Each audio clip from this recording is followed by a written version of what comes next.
prečo vlastne táto téma a prečo sa jej venujem a z akého hľadiska, tak kto nevie, tak pracujem ako psychologička a terapeutka a zároveň prednášam na Vysokej škole na Trnavskej univerzite. A táto téma sa ku mne nedostala ako nejaký primárny objekt záujmu, ale vždy sa ku mne témy dostávajú cez klientov, ktorí prichádzajú so svojimi bolestiami duše. Väčšinou sa ľudia nechodia psychologovi pochváliť, že im je dobre. A keďže pracujem hlavne s veriacimi klientami, samozrejme nielen s nimi, tak ako keby tá téma sexuality sa odkrývala v iných rozmeroch, inak, niekedy bolestivejšie a hlavne možno aj inak ako u ľudí, ktorí nestávajú úplne na kresťanskej antropológii. Čím nechcem vylúčovať, že človek, ktorý nie je veriaci, tak nemôže mať úplne rovnaké starosti a problémy. Všetci sme v hlbokej podstate ľudskej tí istí ľudia. No a konkrétne táto téma prišla so ženskou konferenciou, ktorá bola v máji minulého roku a mala som tam tému o problémoch v manželskej sexualite, hlavne primárne o sexualite ženy. A keď sme mali potom workshop, tak hlavne anonymne prichádzali otázky žien, ktoré sú slobodné, s otázkou, že a čo my? Že tá prednáška sa nás až tak veľmi netýkala a ako má slobodný človek žiť sexualitu. Rovnaká otázka prišla, aj keď sme v duchovnom centre Lukov dvor organizovali 2 alebo 3 krát stretnutie, alebo skôr duchovnú obnovu Nedobrovoľne slobodný, kde tiež prišla na pretras táto otázka, že nie len, že sme slobodní a nechceme byť slobodní, že to môže byť náročné a mať svoje výzvy, ale tiež máme nejakú sexuálnu stránku, o ktorej sa viac menej nehovorí. Už trošku sa o nej hovorí, keď človek žije v dobrovoľnom celibáte, ktorý si zvolí, že aké mechanizmy zvládania, ako s tým pracovať. V manželstve samozrejme, ale ten slobodný stav je niečo, kde ako keby táto zložka bola odsunutá nabok. Potvrdilo sa to aj pri tom, keď som túto prednášku pripravovala a ak by ste si dali do Google v angličtine, že slobodný a sexualita a podobne a nedáte tam nejaké predmetové heslo Catholic alebo Christian, tak vám spravidla nájde, že ako si to môže ten slobodný človek užívať a akým spôsobom. A veľmi málo je tam niečoho, čo sa dalo oprieť. Celkovo aj literatúry je málo. V katechizme taký odsek nenájdete a dokonca ani v cirkevnom práve o sexualite a slobodných ľuďoch a ako to je. V zásade sťahuje sa na to 6. prikázanie, čo sa môže, nemôže a čo je a nie je hriech. A to je asi tak všetko a ešte to, že sa má čakať do svadby. To veľmi zjednodušila. A preto budem rada, keď nejaké riešenia budeme hľadať spolu. Možno je v tej prezentácii viac otázok ako odpovedí, ale mať otázky je dobre. Nie je dobre mať všetko jasné, lebo potom človek narazí na to, že to nie je až také jasné a viac ho to bolí. Takže téma je nie sexualita slobodných, ale ako žiť v plnosti. Nie je to orientované na niečo, čo nás presahuje a čo nás vedie k životu, ktorý možno nie je niekde jasavo šťastný, ale zmysluplný. A to je asi spoločné aj pre manželov, aj pre slobodných. Takže, aby som dlho nerozprávala, mohla som to tam dať hneď, môžete si naskenovať slajdo. Prípadne vždy je aj možnosť dať otázku prihlásením sa a povedaním na hlas.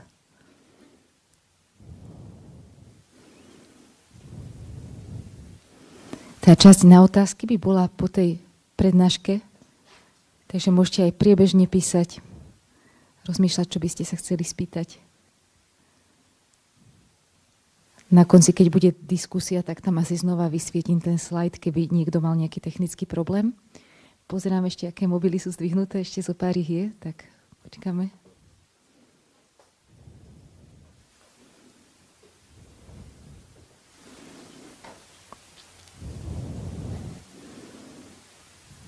Tak a ideme na prvú otázku.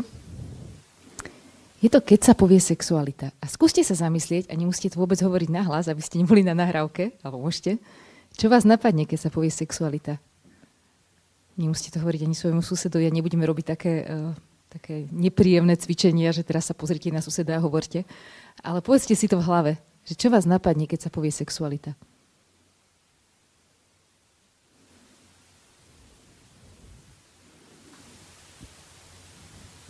Musí to byť jedna vec, môže ich byť viac. Často to, čo nám napadne prvé, tak to je možno tie veci, ktoré sa najviac riešia, či už v spoločnosti, či v nás samých. A keď sa dostávame ďalej a ďalej, tak možno sa dostávame aj k tej podstate, ako to vlastne chápeme, či nechápeme. No a teraz tu mám takúto časovú, alebo nejakú takú geometrickú os od 0 do 10. A skúsme si položiť otázku, zase každý sám pre seba, že nakoľko bezpečne sa cítim, keď sa ide rozprávať o sexualite. 0 je, že vôbec nie bezpečne zle a 10 je, že úplne bezpečne. A môžete si odpovedať, že kde som asi na tej časovej osi. Nakoľko je tá téma pre mňa bezpečnou témou. Ak je to skôr k nižším číslam, tak je dobre na takú sebareflexiu porozmýšľať, že prečo. A ešte zo pár otázok. A potom už budeme dávať nejaké odpovede. Kto ti v detstve, budem v tých otázkach týkať, ale neverte to osobne, to tak príde asi lepšie. Kto ti v detstve alebo dospievaní rozprával o sexualite? Kto bol ten prvý človek, čo o tom rozprával? Či to bolo skôr pozitívne alebo negatívne? Alebo pre vás, či to bolo pozitívne alebo negatívne? Počuť to práve od toho človeka týmto spôsobom? Potom taká kresťanská otázka. Kedy si sa dozvedel, čo je to čistota? A kedy si prvýkrát počul o 6? Kto nevie, čo to je to 6. prikázanie, nezosmilniš. Takže kedy ste sa dozvedeli o tom, že sexualitou sa dá aj hrešiť, alebo že niečo konkrétne je zlé? No a napokon otázka, že kedy ste sa dozvedeli, že sexualita je krásna? A či vôbec? Pretože sexualita naozaj krásna je. A možno to treba povedať na začiatku, či je to sexualita slobodných, zadaných, nezadaných v manželstve, žijúcich v zasvetenom živote, tak sexualita a priori je krásna, pretože je Bohom daná, stvorená, je to dar. Aj keď ju možno niekedy vnímame ako bremeno. Možno aj toto je niečo, čo by sa malo v ľuďoch kreovať už od malička vo výchove, keď sa používajú výrazy, že pozerať sa na škaredé veci a robiť škaredé veci a špinavé a podobne a hovorí sa takto s deťmi, tak sa stráca práve tento krásny rozmer, o ktorom možno treba hovoriť viac. No a potom otázka, či ste premýšľali niekedy nad tým, na čo je človeku sexualita v slobodnom stave. Možno niekedy aspoň zábleskom táto otázka prišla. No a potom ešte taká drsnejšia otázka. Liezli ti niektoré odpovede a frázy v tomto smere na nervy? Ja som už počula také vyjadrenia, že no jasné, každý povie, že sa to má sublimovať a integrovať a že sa má žiť duchovné materstvo a podobné veci a tvorivý a plodný život a takéto frázy, ktoré asi nikomu veľmi nepomôžu, lebo v podstate by si vedel odpovedať aj sám týmto spôsobom. Zlá správa je, že asi nepoviem veľmi prevratne niečo úplne iné ako tieto frázy, čo som povedala, ale skúsime v tom ísť viac na hlbinu. Takže mne sa preháňali hlavou otázky, že prečo prednášky akcie pre slobodných často prinášajú frustráciu. Na Lukovom dvore bývajú duchovné cvičenia a obnovy aj pre traumatizovaných, depresívnych. A ja som nejak po tom stretnutí so slobodnými mala taký smutok v sebe, lebo tam naozaj ako veľa toho smutku bolo, aj keď to explicitne boli bežní ľudia, ktorí nemajú, alebo neprišli s tým priamo, že by mali nejaký takýto závažnejší problém. Prečo mi niektoré odpovede tak veľmi prekážajú, aj keď vám bude niečo prekážať na tom, čo je povedané, tak samozrejme môže to byť problém na mojej strane, ale môže to byť aj dôvod na zamyslenie, že prečo mi toto tak vadí, keď mi toto niekto povie. Niekedy ľuďom vadí to, že ja sa nechcem zmieriť s tým, že budem duchovná mama, že to nie, ja chcem byť proste mama, nechcem byť duchovná mama. Alebo aké rany ležia pod povrchom môjho prežívania. Niekedy sú za tom naozaj zranenia, čo mi niekedy niekto povedal, ako mi ublížil, ako ma posudzoval. No a potom ostáva, že čo by som vlastne chcel počuť. V terapii sa niekedy stáva, že človek si príde poradu a so žiadnou nie je spokojný. A vtedy je niekedy to dobre otočiť a spýtať sa ho, a čo by vlastne chcel počuť. Hej. Možno si tak uvedomuje, že to, čo je mu povedané, je pravda, ale chce počuť niečo, čo bude menej bolestné a príjemnejšie a prinesie nejaké revolučné riešenie. Nejaký zázračný spôsob, ako žiť sexualitu rovnakým spôsobom ako v manželstve, asi neexistuje, pretože slobodný stav nie je manželstvom a to neznamená, že sa nedá žiť rovnako hodnotne. No a ako vidí sexualitu psychológ alebo psychológia vôbec? Myslím, že sexualita je téma, na ktorej sa psychológovia dostali do celkom značného rozporu s cirkevným učením, dá sa povedať, a priniesol to Sigmund Freud. Sigmund Freud, zrejme viete, tak jeho názor bolo, že všetko je o sexe a vlastne to, že potláčame sex, vedie k všetkým psychickým problémom sveta, ktoré máme. a že to naše ja, ego je utláčané jednak id je to pudové v nás a z druhej strany superegom, to je tá výchova, ktorá nám hovorí, že by sme to nemali robiť, že sme vlastne také utláčané osobnosti a že sme hlavne hnaní našimi pudmi. Krátko po takom Freudovom vystúpení na scénu prišiel aj zákaz z rímskeho vikariátu, že katolík by nemali ísť psychologovi, čo bolo vzhľadom na to celkom pochopiteľné. Bolo to nejakých 50. rokoch 20. storočia. Avšak, čo treba dodať druhým dýchom, že už prvá generácia Freudových žiakov odsúdila hlavne tento pansexualizmus a vlastne veľa podstatných zložiek Freudovej teórie a začala sa zameriavať na úplne iné veci, aj na vzťahy, aj na zmysel života, aj na duchovné témy. A postupne došlo aj k zmiereniu psychológie, viery, teológie. Úplne opačný pohľad ako Freud má tzv. Existenciálna psychológia. Možno niektorí poznajú také čtivé knižky od Irvina Yaloma alebo Viktora Frankla, ktorí sú predstaviteľmi. A tí upriamili pozornosť na to, že človek je 3D objekt. A keby sme sa pozerali len na jednu dimenziu, napríklad na tú telesnú, na to, že máme telesné potreby a musíme ich realizovať, tak ten valec by sa stal buď obdĺžnikom alebo kruhom, alebo ak by sme sa pozerali na jednu dimenziu viacerých ľudí, tak stále by sa nám javili rovnakí, že sú to ľudia, ktorí majú nejakú potrebu a musia ju uspokojiť. Človek má aj biologickú, aj psychologickú, alebo psychosociálnu, aj spirituálnu zložku. A v tej spirituálnej zložke je dokonca schopný načas nejaké svoje potreby aj poprieť, odložiť. Keby sme nepoužívali príklad so sexualitou, tak žena, ktorá sa nevyspí v noci a stáva k svojmu dieťaťu, tak vlastne popiera svoje prirodzené potreby a dokáže sa obetovať. Človek je naozaj schopný sa nenajesť, keď je hladný a drží dietu alebo sa postí, keď je to jeho prirodzená potreba. A to robí tou svojou duchovnou dimenziou. Zvieratko, ktoré je hladné a má pred sebou jedlo, tak ho proste zje, tak nerozmýšľa. A človek nie je len produkt dedičnosti a biológie a prostredia, kde bol vychovaný. Aj keď bol z akýchkoľvek zlých pomerov, tak sa môže rozhodnúť inak. Je slobodný a zodpovedný. Je zameraný na zmysel. To všetko je pohľad existenciálnej psychológie. Takže keď mi niečo dáva zmysel, tak sa viem aj niečo zrieknúť. A je schopný seba transcendencie. A tá seba transcendencia, to je to najviac, čo človek dokáže.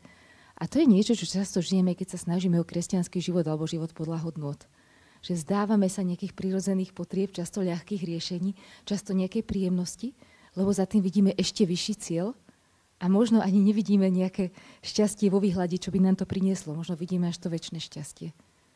A v tomto tá existenciálna psychológia má veľmi blízky pohľad, veľmi je blízka teológii a kresťanskej antropológii. A určite aj sexualita má 3 dimenzie. Nemá len tú telesnú, nemá len tú, ako niekedy to tak sa ukazuje v rôznych médiách, tú genitálnu zložku, ale má aj zložku emočnú, psychickú, sociálnu a rozhodne aj duchovnú dimenziu. Aj duchovný život žijeme ako sexuálne bytosti. Hoci to môže tak znieť zvláštne, jemne provokatívne. Keď sa povie sexualita, tak svet má často odpovede pomerne jasné. Keď si dáte do toho Google, že ako má žiť slobodný človek sexualitu, tak vám určite prídu aj návrhy na to, ako to samozrejme si môže nakúpiť rôzne pomôcky, ako môže mať kamaráta s výhodami, ako tých spôsobov je naozaj veľmi veľa a časom budú na to určite aj roboty a podobne, takže tých riešení by bolo celkom dosť veľa. Pravda je, že nie sme úplne z tohto sveta a že niektoré veci, ak máme kresťanský svetonázor, sú pre nás neprípustné a možno aj tento názor nezastávame, ale sú nám blízke tie hodnoty kresťanskej antropológie, tak jednoducho sa s týmto nevieme stotožniť. Potom sa zdá, že tých riešení pre nás ostáva strašne málo, o mnoho menej ako pre neveriacich. Niekto by možno povedal, že to nie je fér. Fakt je, že z tohto sveta úplne nie sme, ale stále v ňom žijeme a sme s tým aj trošku ovplyvňovaní. A možno aj ten tlak na to, že žiť sexuálny život je väčší, že bez toho to proste nejak nejde, že človek musí mať nejaký problém, keď tak nežije. Že sú s tým spojené rôzne stereotypy, že niekto je možno neverlý, pretože tento sexuálny život nemá a podobne. Takže v prvom rade sexualita je o mnoho viac ako sex. Sexuálna energia, podľa Freuda je to celková psychická energia, ktorá má obrovskú intenzitu, on ju nazýva libidom. Keď sa na to pozrieme trojdimenzionálne, je to aj duchovná sila obrovskej intenzity. Keby človek úplne vypol túto sexuálnu zložku, tak stratí veľa takej životnej energie, motivácie, takej iskry do života. Keby sme človeku úplne nejak vyoperovali z mozgu tie centra, ktoré riadia jeho sexuálne správanie, potreby, túžby, tak už by to nebol ten človek. Ako keby farebný obrázok zrazu stratil farby a bol by čierno-biely.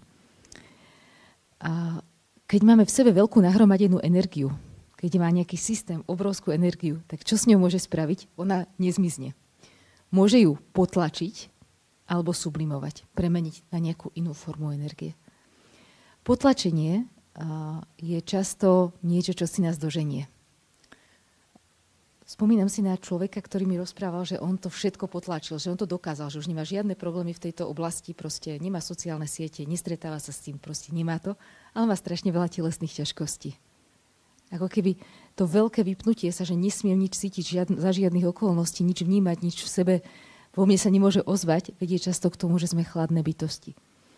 Uskutočnenie z hľadiska kresťanských hodnôt, to plné uskutočnenie je realizované v manželskom vzťahu. Hej. Toto je tá cesta uskutočnenia. A tretia varianta je sublimácia. Sublimácia je premenenie nejakú inú formu. A toto pripúšťa už Sigmund Freud. On hovorí, že sexuálna energia sa môže realizovať aj v umení, v priateľstve, v pohybovej aktivite. Že sú možnosti, ako ju realizovať. A on to napriek tomu, že v mnohých veciach sa mýlil, tak toto nepopieral. A o tých sublimačných kanáloch ešte budeme hovoriť. Cieľom sexuality je spájať a budovať.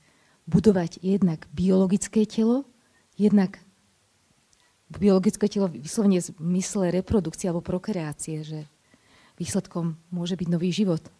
Sociálne telo, vzťahy, spoločenstvo, lásku. Vyhasnuté bytosti nepôjdu do vzťahov. A jednak budovať aj duchovné telo a vzťah s Bohom. My sme tou sexuálnou zložkou a tou potrebou ju nejak realizovať vo vzťahu stvorený na Boží obraz. Lebo aj tam sa ten vzťah realizuje vo veľmi výlučnom, až takom zmluvnom vzťahu. Neskutočne intimnom.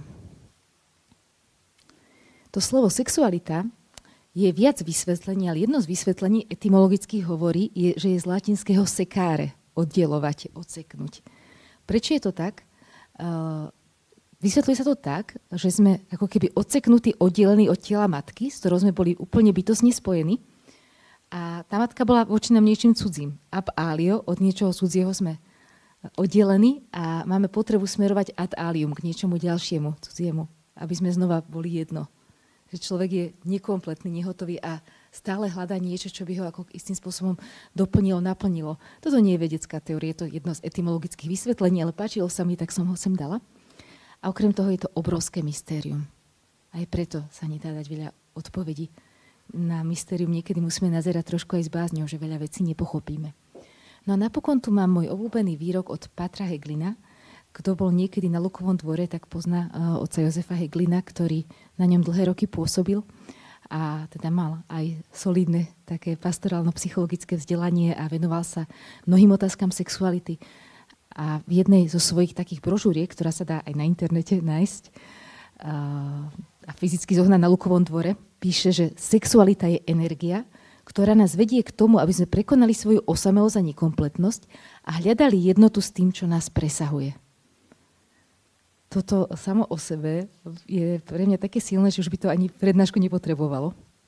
A zároveň hovorí, že je to silný, úžasný a nebezpečný oheň.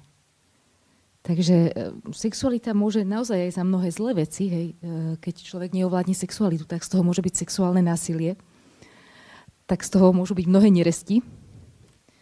A možno aj keď ju ovládne v tom telesnom spôsobe, ale môžu z toho byť aj vraždy, keď sa nájdú dvaja, ktorí sú zamilované do tej istej ženy. Takže tá sexuálna energia môže byť nebezpečná, či už vonkajškovo alebo vnútorne. Ale v zásade nás vedie k tomu, aby sme neostávali sami a uzavretí do seba. A to je jeden z krásnych účelov sexuality. Veľmi často, a možno aj z toho pramení tá otázka, že čo majú robiť slobodní so sexualitou, sa na sexualitu pozeráme primárne na to, že je to niečo, čo je až po svadbe. Že to nejak je vo všetkých ľuďoch, čo chodili na rôzne sredká, mali náboženstvo, boli pripravovaní, zakorenené, že takto nejako to funguje. čo v zásade prináša aj nejaké svoje rizika. Niekedy pre manželov ten pohľad až po svadbe priniesol veľa zranení. A nie v zmysle toho, že by to mali robiť inak. Ja som tiež presvedčená, že je to správne, ale ak svoj vzťah postavili na tej veľkej túžbe vydržať do svadby a na to, aby to bolo dokonale čisté a zanedbali spoznávanie, zrelosť a komunikáciu, tak to dopadlo veľmi zle. Takže nedá sa stavať len na jednej dimenzii, keď máme 3. A pre ľudí, čo sú slobodní, taký silný dôraz aj v rôznych prednáškach a knižkách kladený na to, že až po svadbe môže viesť k tomu, že tak vlastne pre mňa to nie je. To je niečo, čo možno bude raz a hlavne by som sa mal snažiť si niekoho nájsť a potom raz to budem žiť. Čo tiež nie je úplne celá pravda o sexualite. Aké otázky v sexualite prináša tá nedobrovoľná sloboda? Ja som to nedala do zátvorky, pretože ona samozrejme môže byť aj dobrovoľná. Že určite sú ľudia, ktorí si z rôznych dôvodov zvolia slobodný stav a nemusí to byť vždy len zasvetený život. A potom je taká, ktorá je nedobrovoľná, alebo aj taká, keď to ľudia celkom nevedia rozlišiť. Už som sa stretla aj s tým, že žena alebo muž hovorí, že ale ja som dobrovoľne slobodná, mne to vyhovuje a po dlhšom rozhovore príde na to, že vlastne nie, že to len chcem, aby to tak bolo. Takže je to stav, ktorý som si nevybral. Toto je možno ten zásadný rozdiel oproti zasvetenému životu a v tom niekedy aj slobodní ľudia hovoria, že nie je také celkom fér to zrovnávať, lebo ten, kto ide do kňazstva alebo do rehole, tak príjma tento záväzok na seba a rozhodol sa preto, ale ten, kto si hľadá manželského partnera a nejak sa to nedarí a nejde to, tak to je stav, ktorý si nevybral, ale je nútený žiť, dá sa povedať, v nedobrovoľnom celibáte. Vždy sa lepšie zvládajú veci, ktoré sme si vybrali, ako tie, ktoré sme si nevybrali. I keď aj tam by sa dalo trošku polemizovať, lebo s odstupom času od nejakého rozhodnutia realizovaného v nejakom čase môže prísť pochybnosť, že vlastne teraz by som sa rozhodol inak a už sa to nedá zmeniť. Len by som chcela povedať, že opäť tá ako keby sexualita slobodných je trošku iná ako sexualita zasvetených a trošku iná ako sexualita v manželstve. Tá úloha sexuality ako keby menej jasná a často sa životnou výzvou stáva hľadanie intimity. Možno pre vysvetlenie toho 3. riadka, čo je to intimita versus izolácia, budem to ešte spomínať aj ďalej. Možno niektorí poznajú, sa to väčšinou preberá na nejakých humanitných odboroch, psychológii, pedagogike a podobne, Eriksonovú teóriu psychosociálneho vývinu. A táto teória hovorí, že v každom vekovom období riešime nejaký konflikt. Keď sme mali dôvera, nedôvera. Či máme dobrú mamu, ktorej môžeme veriť a potom môžeme dôverovať aj v svetu. Potom prídu, neviem, pochybnosti, menejcennosť, keď chodíme do školy a tak ďalej. A keď prechádzame tými levelmi, tak okolo 19-20 príde otázka intimita alebo izolácia. Strašne chceme už nie taký vzťah, že partia kamošov, ale mať niekoho, s kým máme taký výlučnejší, exkluzívnejší vzťah. Nemusí to byť rovno v zmysle sexuality. A keď nie, tak ťaživo prežívame osamelosť a tú potrebu proste mať niekoho pri sebe. Toto štádium sa datuje tak do strednej dospelosti a potom už majú prichádzať iné úlohy. Nejaká generativita, odovzdávanie hodnoť a tak ďalej. Ak človek ostáva sám, tak často ako keby celý život ostáva v tomto konflikte, že cítim sa sám, izolovane iný a zároveň chcem nadviazať istú intimitu, ktorá, ako sa zdá, je mi upieraná. To, že to nemusí byť celoživotným údelom, tak to príde na konci. Niekedy tá nedobrovoľná sloboda prináša veľa otázok z toho, že aj by som sa možno s niekým zoznámil, ale sú tu rozdielne hodnoty, ktoré môžu byť prekážkou práve v tom žití sexuality. Že narážame na to, že tento človek síce po ľudskej stránke sa mi zdá fajn, ale nebol by schopný žiť tie veci, ktoré sú mojou morálnou zásadou. Takže aj vtedy nedobrovoľne slobodným to vytvára otázku. A najmä, keď tá nedobrovoľná sloboda trvá dlhšie, tak veľakrát sa stretávam s tým, že už keď 40-ka na krku, tak človek rozmýšľa, že spraviť kompromis a proste niekoho, kto aj nemá také úplne hodnoty a že nejak sa tak dohodneme. A potom sa ukáže, že vlastne tá dohoda ani nie je taká ľahká. Takže ako keby tie kompromisy vystupujú do popredia s vekom trošku viac a aj tá otázka, dilema nejaká morálna viac. A potom, keď je môj pohľad pokrivený, naozaj sa nám niekedy až v dospelosti, niekedy keď sa osamostatníme od rodičov, ozývajú aj staré rany. Možno veľmi rigidná, tvrdá výchova, kde sa o sexualite nehovorilo s láskou alebo nehovorilo vôbec. Kde to bolo trestajúce, kde bol v popredí strach. Možno niekomu sa ozve aj to, že nemal celkom dobrý vzor vzťahu a v tých horších prípadoch sa môže ozvať, že človek zažil nejakú formu sexuálneho zneužívania alebo obťažovania, ktoré možno nebolo natoľko vážne, aby mu venoval pozornosť, ale zrazu, keď už som veľký a samostatný, tak to začína bolieť nejakým spôsobom viac. Mohol byť človek vychovaný v nejakom veľmi radikálnom náboženskom hnutí, kde dôraz na sexuálnu morálku mal primát pred ostatnými kresťanskými hodnotami. A tieto boliestky je dobre si pomenovať, ak chcem ísť do vzťahov seba poznaný a prijatý. Čo nepoznám, to neviem prijať ani zmeniť. Takže nám hrozia také dva extrémy. Keď sexualita dostane príliš veľké slovo, že človek rieši hlavne túto otázku a stále a nechá sa ňou prípadne ovládať alebo robí určité kompromisy, alebo keď sa ju snažím umlčať až za cenu takmer seba zničenia. Naozaj sa to stáva najmä u ľudí s takým nábožensky úzkostným svedomím a sú často takí prevažne veľmi racionálni, múdri ľudia, ktorí začnú riešiť v svojej hlave každú myšlienku, čo ich napadne, každý pocit a snažia sa ich nemať a môže to byť veľmi bolestivé a limitujúce pre vytváranie vzťahov. Ja použijem jednu takú hudobníckú paralelu, aby to nebolo len také psychologizovanie. Veľmi sa mi páči takýto príklad s huslovým sláčikom, len tak pre zaujímavosť. Je to niekto, čo niekedy hral na husle? Nebudem sa vás nič pýtať, môžete sa prihlásiť.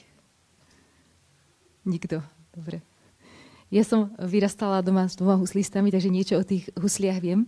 A síce to, že veľmi dôležité bolo, že keď išiel huslista hrať, môj brat, keď išiel hrať, tak ten sláčik sa musel takým količkom na konci natiahnuť, aby tie vlasy boli vystreté. Ani nie moc, ani málo. Skúšal si to tak, že to muselo trošku pružiť, že až keď sa tak oprel o strunu, sa to dotklo až toho dreva. Keď bol ten slák takto napätý, tak učitelia hudby hovoria, že hráš s lukom.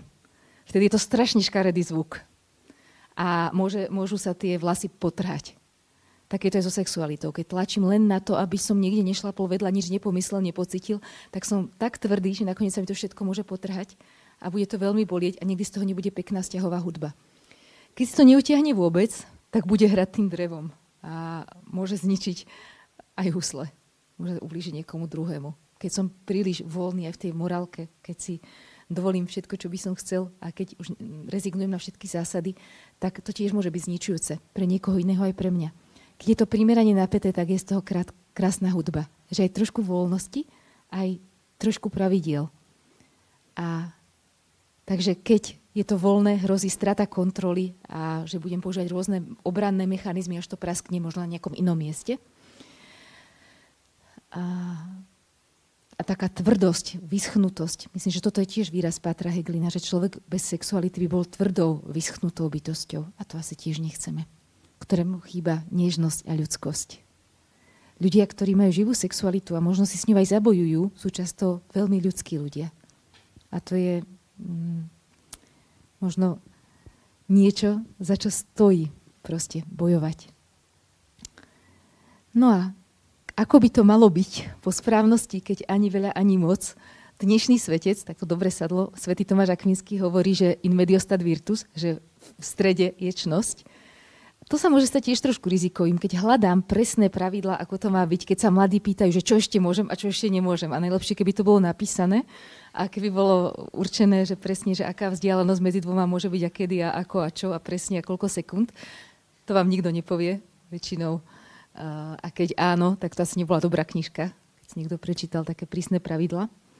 Preto je lepšie, keď ten stred má istý pohyb. A síce, ak sa človek už príliš riadi nejakou literou zákona, presne všetko ráta, premýšľa, racionalizuje a stáva sa z toho úzkostným, tak to chce trošku priestoru slobody. Možno pre realizáciu vzťahov. Možno ísť do života aj za cenu, že možno niekedy sa trošičku potknem. A keď človek je už príliš uvoľnený, tak vtedy je trošku sa pozrieť nazad, že aké sú tie vlastne moje presvedčenia. Či už som príliš nepovolil. To sa tiež niekedy stáva vo vzťahu. Tiež som mala skúsenosť, že keď niekto bol dlhší čas slobodný a mal veľmi jasné hodnoty, že ako to chce žiť a čistota do svadby a tak ďalej. A konečne, keď si niekoho našiel, tak prišiel s tým, že ja som vlastne zistil, že to, čo hlása tá cirkev, ja neviem však, ako už máme svoje roky, keď sa máme radi a tak, že v tej veľkej radosti, že niekoho mám, tak prišla aj k tomu uvoľneniu. A vtedy je tiež dobre, keď sa niekto nájde, nejaké to počúvajúce ucho a múdry človek, ktorý povie, že Zastav sa a popremýšľaj si, či to chceš takto. A ešte lepšie by bolo, keby som si to vedel sám sebe povedať. Takže dobré je, keď sexualita má čo najväčší priestor vyjadrenia a zároveň schopnosť kontroly. Ten priestor vyjadrenia najväčší možný v hodnotách a hraniciach, ktoré mám, a zároveň, keď to mám stále pod kontrolou. Sexualita je rozhodne viac umenie ako veda. Keby to bola veda, tak sa dá úplne exaktne povedať, čo máme robiť a fungovali by sme ako stroje. To umenie hľadania, ako to žiť každý deň, v každom veku a v každom stave a každý človek individuálne a jedinečne. Aj v tom sa môžeme líšiť, kto má akú možno potrebu v tejto telesnej oblasti, čo môže byť dané hormonálnou činnosťou a inými vlastnosťami toho človeka, takže ani to nemusí byť totožné. Niekto možno bojuje viac, niekto menej. Aké obranné mechanizmy používame, keď tú sexualitu nechceme žiť v pravde? Na obranné mechanizmy si treba dať pozor, pretože obranné mechanizmy nie sú zrelý spôsob fungovania. Zrelý spôsob fungovania je pravdivosť k sebe i k druhým. Budem sa snažiť povedať príklady, také nejaké, aby to bolo zrozumiteľné. Popretie, potlačenie, keď niekto hovorí, že ja s tým vôbec nemám problém.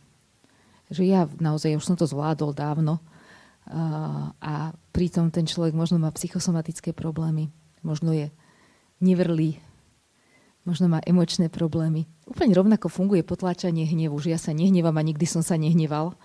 A tam niekde rastie žalúdočný vred. Reaktívna formácia, premenenie v opak. Aj to sa niekedy stáva, že človek, ktorý bol veľmi, veľmi prísne vedený, že sex a všetko je zlé a treba si dávať pozor, a zrazu sa veľmi škaredo vyjadruje o ženách alebo o vzťahoch v rodine. Že sa to ako keby zmení v opak. Alebo niekto, kto sa mu nevydaril nejaký vzťah a potom bude o vzťahovosti rozprávať negatívne alebo o rodinách, o iných pároch. Projekcia je, keď na druhého premietam to, čo by som chcel ja sám. Keď možno obvinujem druhého za niečo, čo trápi mňa samého. Keď rozprávam, aká je zlá, skazená spoločnosť a pritom trápi niečo mňa. Jednoducho to poznáme, že ten mechanizmus projekty sa pekne vysvetľuje na hneve. Keď si myslím, že niekto sa na mňa hnevá a vlastne sa hnevam ja na neho, ale nepriznám si to. Somatizácia. Sexualita je veľmi telesná a keď ju veľmi, veľmi potláčam, sexualitu, vzťahovosť a všetko s tým spojené, tak môže reagovať tá časť organizmu, ktorá je u nás možno trošku zraniteľnejšia, či kardiovaskulárny systém, kožný, gastrointestinálny. Kompenzácia, čo v zásade sa dá niekedy zameniť so sublimáciou, že človek sa tak oddá napríklad práci, že sa stane z neho workoholik a robí to naplno celou bytosťou, až sa vyčerpá a možno sa tam kompenzuje ten nedostatok vzťahov. Práca môže byť krásny sublimačný kanál, ale nemala by byť našim Bohom. Vtedy môže byť skôr kompenzáciou. Regresia. To sa niekedy stáva, že človek má 30 plus a správa sa strašne infantilne. Že hovorí ešte takým detinským hláskom, správa sa ako malý a často to robia veľmi zranení ľudia. Ako keby bolo bezpečnejšie byť mladším. Často to robia napríklad obete zneužívania, ľudia traumatizovaní z rodín. Racionalizácia, pre múdrych ľudí mať na všetko inteligentné výhovorky. Racionalizácia môže byť aj to, že človek, ktorý je slobodný, tak občas padne v tej pornografii, občas v nejakej autoerotike a povie si, že tak, ale ja to mám ťažšie ako tí, ktorí sú v manželstve, tak ja tak trošku môžem, alebo u mňa je to ospravedlniteľné. To je racionalizácia.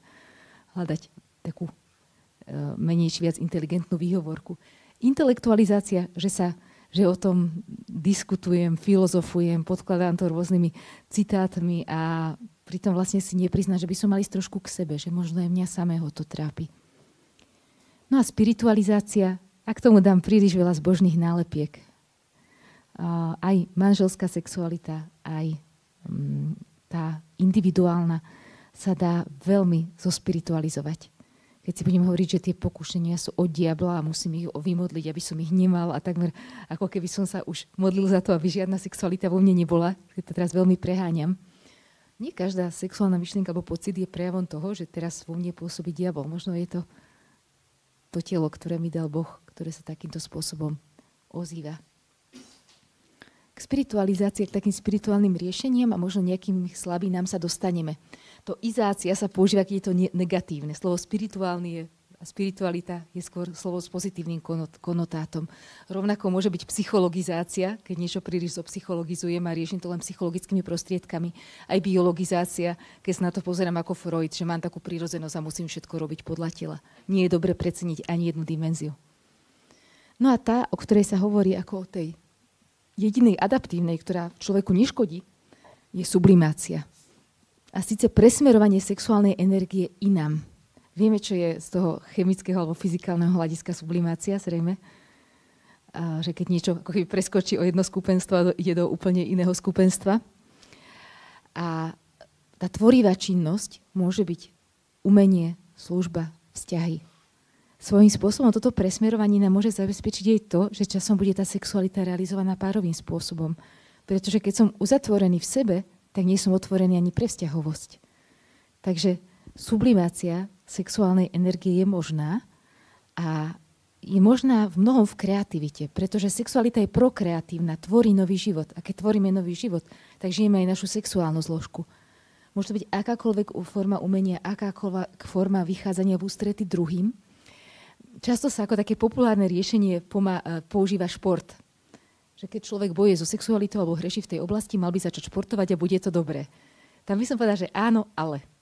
Ak niekto začne preto posilovať, chodiť narazovo do fitka a veľa na sebe makať, tak často to vedie paradoxne zvýšeniu testosterónu a k väčšej sexuálnej túžbe. Že niektorí hovoria, že ako, tak som si zacvičila, vlastne aj tak mám tento problém. Netreba používať vlastné riešenia, že zašportuj si a bude dobre. Telu je o mnoho prírodzenejší beh, fyzická práca alebo prechádzka. Fyzická práca je úplne super sublimačný kanál. Že naozaj ako keby sa viac tá energia dostala von, keď je to pohyb vonku, alebo keď človek narúbe drevo, alebo spraví niečo týmto spôsobom, ako keď cvičí niekde na to, aby bol proste vymakaný. A vzťahy rozhodne veľmi dôležité. Veľa ľudí nejde do vzťahov, pretože čo povedať s tými, čo sú v manželstve a ten je čudný a tam som už bol a tam som to už skúšal a tam to bolo trápne, tak radšej už nechodím proste nikde a možno som len nejakým svojím okruhom ľudí a neotváram sa, netvorím nové vzťahy. Dobre je občas sa sám seba spýtať, že ktoré vzťahy v mojom okolí nerozvíjam a ktoré sú rozvíjania hodné a ktoré sú dostupné z tých, ktoré som dlho nerozvíjal. To chce naozaj veľký krok vpred a je to možno nepopulárna rada, pretože to sú veci, ktoré sa robia ťažko. Výzvy života v čistote, ktorú nevyhnutne slobodný stav prináša, ak to chceme žiť podľa našich hodnôt, tak je ako správne milovať a byť milovaný, ako žiť a kamarátiť sa so svojimi sexuálnymi túžbami a ako hľadať a nachádzať správne sublimačné kanály. A ja som k tomu dodala, práve dnes som dodala k tomuto slajdu, ktorý som mala pripravený už dlhšie, ten 4. bod, ako prijať nedokonalosť a dotknúť sa svojich rán. Človek musí prijať aj to, že niekedy padne. Keď si len dáme predsazať, že už nikdy v živote nepadnem a nikdy nič nespravím, tak sa to stane znova a znova. Môžem byť taký frustrovaný, že na to úplne rezignujem a už sa nebudem snažiť vôbec. Keď sa človek vydá na cestu proste života v čistote a podľa hodnôt, tak to by sme už boli v nebi, keby sme už nikdy nejako nepadli. Treba byť pripravený na to, že asi aj padnem, asi sa to aj zopakuje a viem, čo s tým mám robiť ďalej a chcem sa znova postaviť a znova ísť ďalej. Mať aj strategický plán, čo spravím, keď padnem. Že ma to neodrovná. A že budem k sebe aspoň z malej časti tak milosrdný, ako je ku mne milosrdný Boh. Aj to, ako správne milovať, je veľká výzva. Ako pritom neublížiť. Ako správne prežívať intimitu a blízkosť. Keďže človek môže ublížiť aj emocionálnym spôsobom. Hej. Keď nadviaže možno príliš úzky vzťah s niekým, s kým nemôže byť. Napríklad preto, že je zadaný, že je ženatý, vydatá, alebo že je zasvetený. Aj tam sa dá prekročiť hranice, aj bez toho, že by sme niečo fyzicky spravili. Takže to bola taká všeobecná časť. A kľudne, ak máte otázky, tak asi nechcete nahlas, tak píšte do slajda. A teraz tá časť, cez prizmu čoho sa často pozeráme, alebo mylne pozeráme ako veriaci na sexualitu, že sú to hlavne hriechy v oblasti 6. prikázania. Na začiatku svätej omše hovoríme myšlienkami, slovami, skutkami. V oblasti sexuality to môže byť všetko z uvedeného, samozrejme. Môžu to byť nečisté myšlienky, nečisté vyjadrovanie, nečisté skutky. To slovo nečisté nie je úplne šťastné, pretože to naozaj niekedy tú sexualitu označuje za niečo špinavé a je to niečo, čo sa často zdá divné, najmä neveriacim. Niekedy som počula neveriacich povedať, že prečo to tak voláte, ale v zásade asi lepší termín nemáme, tak ho budeme používať. No a s čím ľudia najviac bojujú v tejto oblasti, či sú slobodní alebo ženatí, tak je to autoerotika, pornografia, nečisté myšlienky ako neporaziteľný nepriateľ. Čo sa týka autoerotiky a pornografie, boli by na to úplne samostatné prednášky. Ja som presvedčená, že k riešeniu takýchto nerestí alebo sklonov môže pomáhať aj psychológia, že to ide. Že naozaj sa dajú riešiť aj na prirodzenej rovine. Možno, čo sa najčastejšie dáva ako taká zázračná rada, keď človek bojuje s čistotou, je askéza, ako zázračný liek. Poznali to už svätý Benedikt a svätý František. Možno viete, čo s tým oni robili so svojimi prirodzenými túžbami. Obaja sa hádzali do šipových kríkov. A čo sa týka Benedikta, tak na jeho príbehu je veľmi pekné, že v čase, keď žil taký tvrdý, nízky život, aj asketický a hádzal sa do tých kríkov, tak nebol na vrchole svojho duchovného rastu. On dosiahol vrchol a v svojich dialogoch so sestrou školastikou, s dialogoch so ženou, keď sa stáva ľudskejším. A to je možno taký zaujímavý obraz, že to zapieranie, to nebol ten vrchol. A koniec koncov, či je askéza zázračný liek, možno ste to niektorí skúsiť, že to tak celkom nefunguje. Jeden mladý muž mi povedal, že ja aj týždeň nejem a tá túžba sa nestratí. Prečo je to tak? Asi by to bolo veľmi lacné, keby bol na to taký návod, a ešte človek by pritom aj schudol a iné veci. Keď je človek hladný, tak prirodzene sa v ňom tie púdy trošku stupňujú. Hej? Napríklad muž sa stáva, keď je hladný, nastavený stať sa lovcom evolučne. Takže akože z prirodzeného hľadiska, z dlhodobého hľadiska nás učí zapieranie, možno tomu umeniu zapierať sa a odkladať uspokojenie. To je super, ale považovať to ako tabletku, že dám si Ibalgin a prestane ma bolieť hlava, to asi nefunguje. Čo je dôležitejšie, postarať sa o seba komplexne. Naozaj hľadiť na to, že či moje telo je v poriadku, či sa o neho starám s láskou. Niekedy k tej láske patrí aj to jednoducho sa najesť, keď som hladný, a najesť sa pravidelne a dobre sa vyspať a športovať. Že to telo potrebuje primeranú starostlivosť, aby som ho možno nemusel hýčkať inými spôsobmi. No a čo modlitba? Dá sa zázračnou modlitbou odstrániť tieto ťažkosti? Už to mnohí skúšali, že zbaviť sa pornografie, zbaviť sa masturbácie. Ani to celkom nefunguje. Opäť mi napadá jeden príklad, ktorý poviem tak, aby bol anonymizovaný. Tiež sa to týkalo muža. Oni to tak viacerí veriaci ľudia riešia samozrejme duchovne. Keď sme sa rozprávali, že bojuje s autoerotikou, s pornografiou, s týmito vecami, tak sme dospeli k tomu, ako u mnohých ďalších, že on nemá vlastne žiadnu pohybovú aktivitu. V dnešnej dobe nič nenormálne, sedíme za počítačom a tak ďalej. Tak sme rozmýšľali, že naozaj to telo by potrebovalo nejaký priestor, vybiť tú energiu, a tak si ma vypočul. A prišiel ďalší raz a hovorí, že zase to skúšal tak ako doteraz, proste klačaním a modlitbou. On zapýtal, že či to fungovalo, takže som si klakol, modlil som sa, postavil som sa, aj tak som zhrešil. A zase len klačal a zase nerobil pohyb. Aby sme to nepoužívali ako to ľahšie riešenie, že pomodlím sa a nemusím z dlhodobého hľadiska nič meniť na svojom životnom štýle. Že naozaj tieto ťažkosti treba riešiť veľmi komplexne a starať sa o prirodzenosť, aby na nej mohla potom stávať milosť. Zároveň pristupovať k sebe ako k jedinečnému subjektu. To je aj súčasťou teológie tela Jana Pavla II., že človek by nemal byť používaný, ale milovaný, mal by byť vždy subjektom a nie objektom. Ani ja sám sebe by som sa nemal k sebe správať ako k nejakému objektu alebo objektu uspokojenia, ale ako k človeku, ktorý si zaslúži lásku a pohľad, aký má na mňa samotný Boh. Takže ako si pomôcť? Dobre je nehľadať ľahšiu cestu a nezamieňať si niekedy ani duchovnú cestu s ľahšou cestou. Duchovný život je o mnoho viac. Poznať svoj príbeh aj príbeh svojej sexuality. Možno ako som bol vychovávaný, kedy som sa s tou pornografiou stretol, v akých situáciách to robím. Spraviť takú inventúru vzťahov, riešiť problém na správnej úrovni. Keď je telesný, musí tam byť zapojené aj telo. Potom správna starostlivosť o telo, už som hovorila, psychohygiena, odpočinok, vystopovať si, kedy mám väčšie ťažkosti a možno to robiť vtedy inak. Hej. mať možno nejaké záchranné plány, že čo spravím, keď taká situácia príde, mať niekomu, komu môžem zavolať v nejakom pokušení. Snažiť sa byť vnímavý na nízkodopaminové potešenia. Keď sa naučím na potešenie z pornografie, tak západ slnka už vyvolá len minimum dopamínu. Keď si zvyknem na fast food, tak zdravé jedlo tiež nebude dávať dopamín. Ale treba sa citlivovať na také potešenia, ktoré možno ten level dopamínu znížia o menej, ale vydržia dlhšie. To je vnímanie krásy. Nezabúdať na vzťahy. To je niečo, čo je integrálne dôležité. Človek väčšinou, keď menej žije vo vzťahoch, tak viac bojuje so sexualitou. A zároveň, samozrejme, nezabudnúť na duchovný život a primerané milosrdenstvo. Aby sme sa na seba nepozerali ako sudca, ale skôr ako ten milosrdný otec na nás.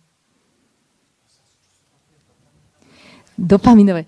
Asi to je možno, že pre mladú generáciu také veľmi známa téma, že keď je niečo silný zdroj potešenia, tak dáva veľa dopamínu do mozgu.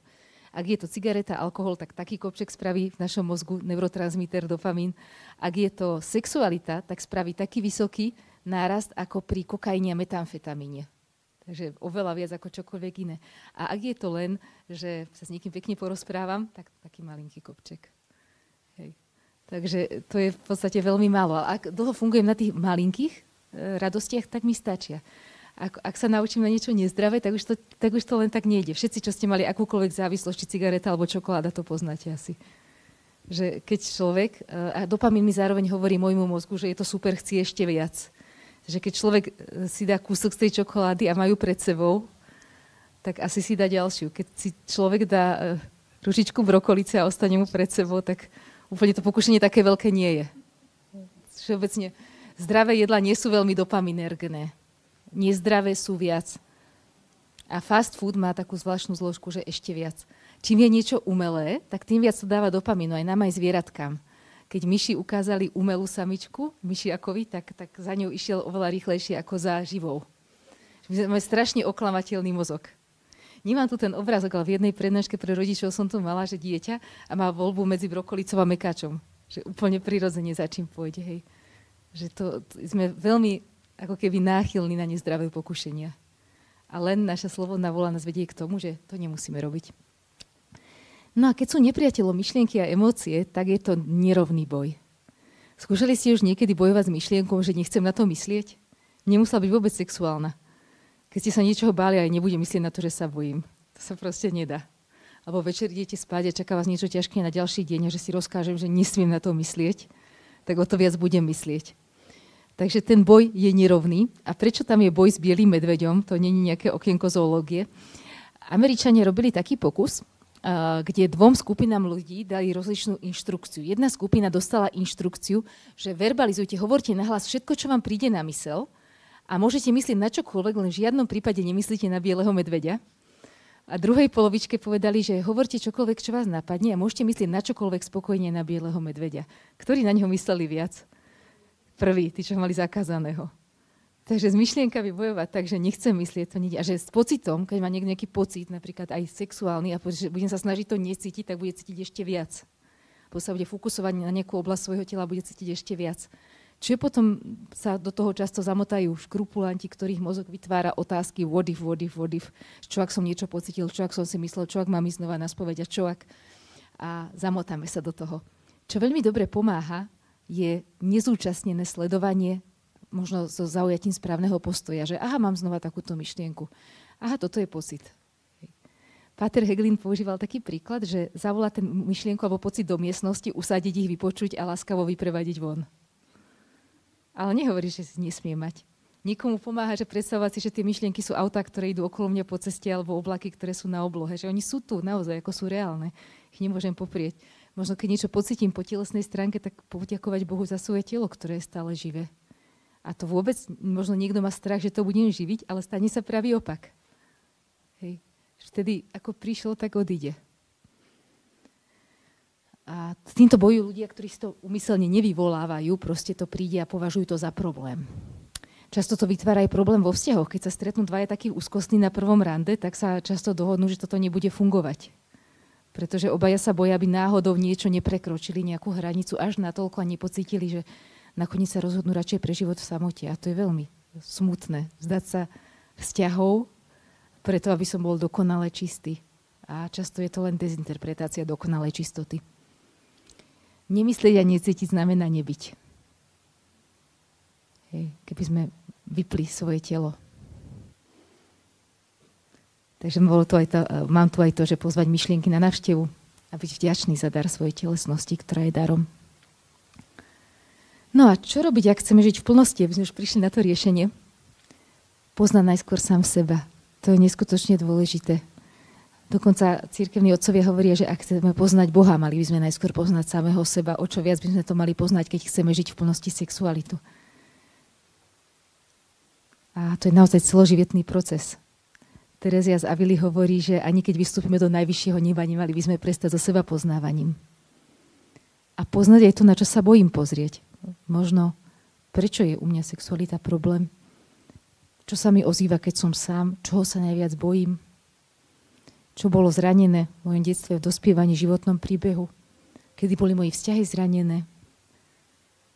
Možno, čo sa vo mne ozýva z toho malého dieťaťa, aj teraz, keď som dospelá, aké strachy, aké obavy, aké presvedčenia o sebe samom, možno to, že nie som dosť dobrý, nie som na nič, keď nikoho nemám, som zlý. A možno si to myslím, pretože niekto mi dával pocítiť, keď som mal 10, že som zlý, keď som niečo nedokázal, čo som mal dokázať.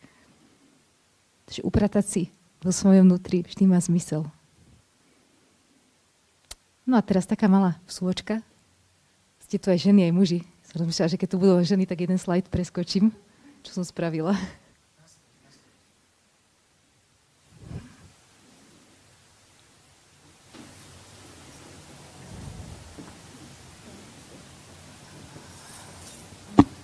Keby tam zasla prezentácia, že?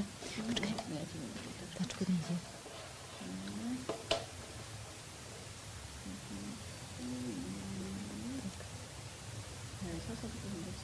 To je možné. Dobre. Tvorím.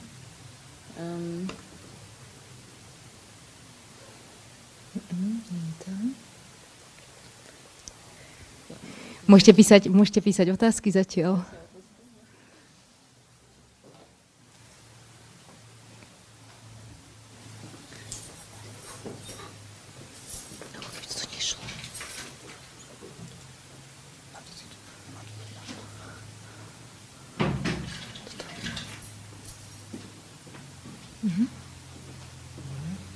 Dobre.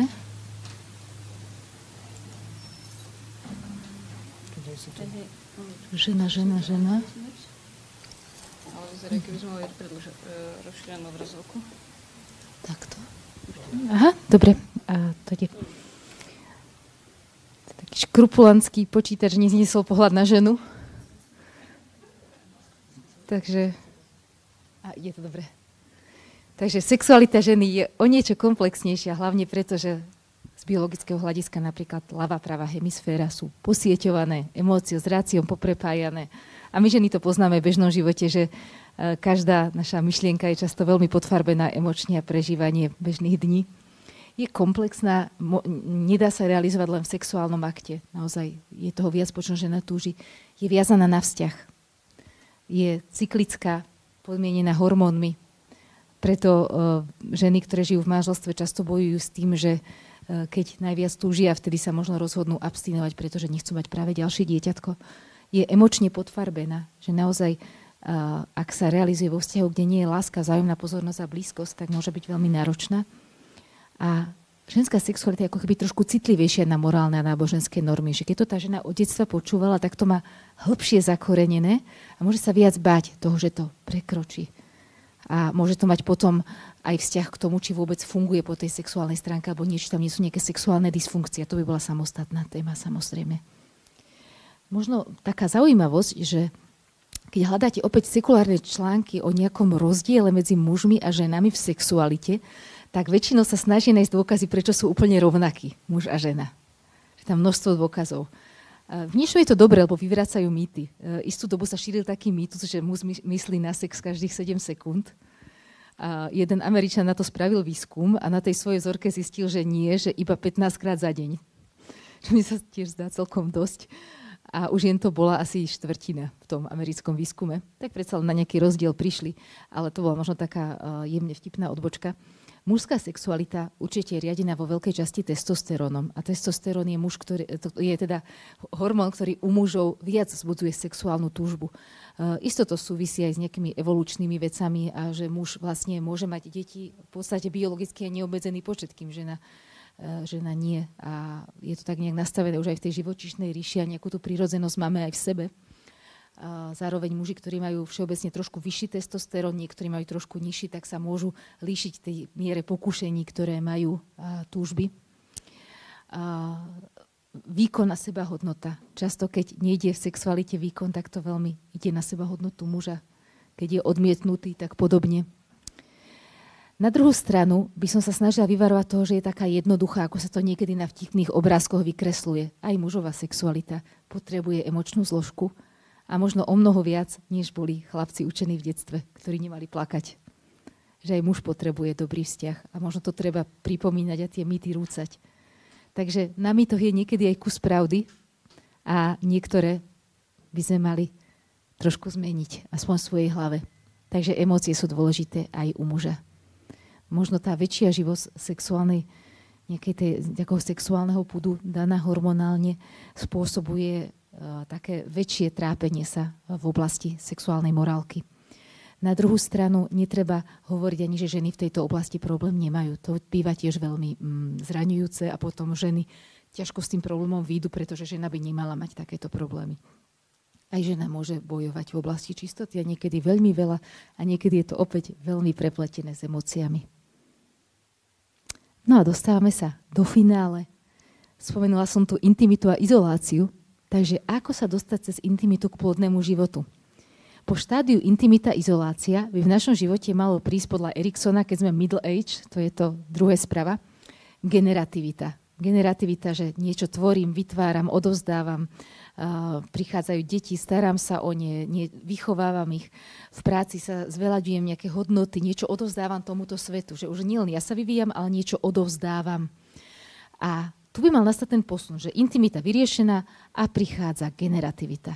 Čo ak, ale ja ešte nie som v tej fáze, tak je na čase sa do nej posunúť. Že aj slobodný človek môže prichádzať do štádia, kedy viac vytvára, než dostáva. Takže sme pozvaní k tvorivému životu. Ale bez vzťahov to nejde. A intimita rozhodne nie je len medzi mužom a ženou. Intimita to znamená niečo od intimus, niečo vnútorné, niečo výlučné. A intimita môže byť aj v priateľských vzťahoch, v blízkych vzťahoch, v rodinných vzťahoch. Intimita môže byť prežívaná s Bohom. Takže ak sa nám zdá, že nežijeme produktívny život, zmysluplný a naplnený, tak opäť treba ísť do vzťahov. A ja som tam dala také možno trošku odvážne poradie, kde by som začala vzťahom k sebe samému, lebo ten je často najviac narušený. Ako sa mať rád a prijať, aj s tým bremenom, že som možno nedobrovoľne slobodný. Kríž, alebo bremeno, ktoré objímeme, sa nám ľahšie nesie ako to, ktoré na nás hodia a tlačí nás vonka. Takže pracovať na seba, prijatí seba ako toho najhodnotnejšieho človeka. A ak mi niečo bráni prijať sa seba, tak možno hľadať príčiny seba, poznávať sa a prípadne nájsť niekoho, kto ma v tom bude sprevádzať. A potom by som možno, že odovzdala túto svoju bolesť Bohu a snažila sa dostávať k bližným. Dokonca, teraz ako na to pozerám, tak bližných by som možno aj predsunula na nejakom mieste. Ak mi hapruje vzťah s Bohom, ak to nejde, niekedy možno potrebujem zažiť dobrý, bezpečný vzťah s človekom, aby som na ľudskej rovine pocitila, aký Boh je. A potom na tej ako keby uzdravenej prírodzenosti tá milosť bude pevnejšie stať. Takže ak mi nejde žiť tvorivo a mám pocit, že ten môj život nič neprináša, tak je dobre čerpať zo zdrojov. Bez zdrojov nebudem vedieť dávať. Keď nemám príjem, tak ten výdaj logicky nemôže byť. A v tej tvorivosti rozmanitej možno si každý deň môžem spraviť takú sebareflexiu, že čo som dnes vytvoril. Možno to nemusí byť nejaká veľkolepá vec, hej? Môže to byť úplná maličká drobnosť, ktorú vidím len ja sám. A tým spôsobom som realizovala seba v plnosti. Aj so svojou sexualitou. Lebo zvieratko nie je kreatívne. Kreatívny je len človek, ktorý je stvorený na Boží obraz a je stvorený niekým, kto je tiež tvorivý. No a aké sú tie výzvy slobodného života? že ľudská sexualita je nadprirodzená a pre slobodných, ktorí sa snažia žiť podľa kresťanských hodnôt, o mnoho viac, pretože sa pre väčšie veci zriekajú niečoho, čo by možno mali aj celkom dostupné a mohli mať. Že transcendencia prírodzenosti môže byť krásna. Nehovorím ľahká, ale krásna. Že vtedy sme na najvyššom leveli fungovania. Nepopulárna vec, že bez obety to nejde. Keď sa človek zrieka niečoho prirodzeného, či je zasvetený, nezasvetený, často aj v manželstve, tak bez obety to nejde. A životný stav je vždy výzva, akýkoľvek. A keď niečo príjmem ako výzvu, tak je to menej bremeno a je to viac výzva k pozvanie k niečomu. Že intimita je komplexná, že rozhodne nie je viazaná len na tú sexuálnu a partnerskú. Že všetci sme pozvaní ku kreativite a budovaniu vzťahov a že u slobodného človeka je to proces, ktorý pokračuje, že sa nevyčerpá v nejakom jednom akte, ale pokračuje. A že sme vyzvaní k veľmi súcitnému postoju voči sebe aj iným, možno aj tým, ktorí celkom nechápu slobodného človeka. Že súcit k sebe musí zahrňať aj súcit k druhým ľuďom. No a na záver, aby sme skončili niečím pekným, mne sa veľmi páči jedna z takých novších katechéz pápeža Františka, kde on hovorí o sexualite. To je čo výrok, to perla. Muž a žena, ktorí sa milujú, to je Božie majstrovské dielo. Alebo sexualita je jednou z krásnych vecí, ktoré Boh daroval ľudskej osobe a vyjadrová sa sexuálne jej bohatstvo. A napokon, tá sa mi páči asi najviac, taká jemne kritická, že katechéza v otázkach sexuality je v súčasnosti v plienkach. Možno by to mala byť aj katechéza o sexualite slobodných a o ďalších témach, ktoré je super, že sa otvárajú a že ich môžeme spoločne hľadať, za čo som aj ja vďačná a ďakujem vám, že ste vydržali až doteraz.